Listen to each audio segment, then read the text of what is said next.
My name is Brooke Laundry, and I am Dr. Quatela's patient consultant. I've been working with him for approximately 20 years.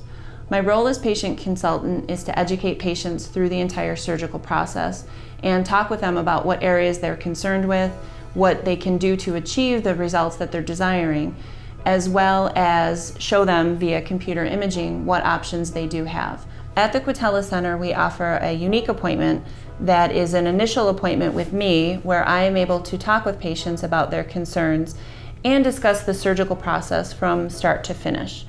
We do some computer imaging that enables patients to visualize the results. Because of our like-minded approach and because I've been with Dr. Quatela for so long, I'm able to educate the patients on what their options are. That way, when they do see Dr. Quatela, they're able to fine-tune the surgical plan. So Kim, the procedure facelift, I'm just going to show you a little bit about where the incisions would be and where the lift would be.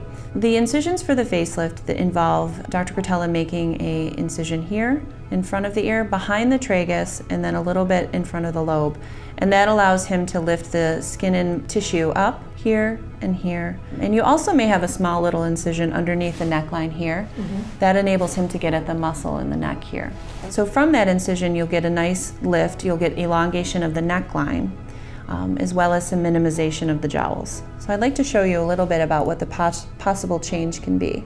So you'll see a lot of improvement in the jowl area, and then the neck area will come up. I know that was an area of your concern. Then we're going to blend some of the shadows away because some of the sag that you have in here, that'll be minimized as well.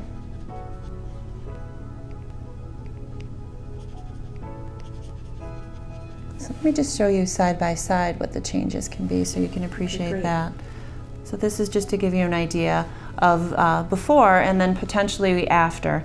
Now obviously this is just a computer simulation, so it will look better in real life, but if you notice the elongation that you will have on the neckline here, the jawline, as well as the neckline, it does give a nice rejuvenatory effect.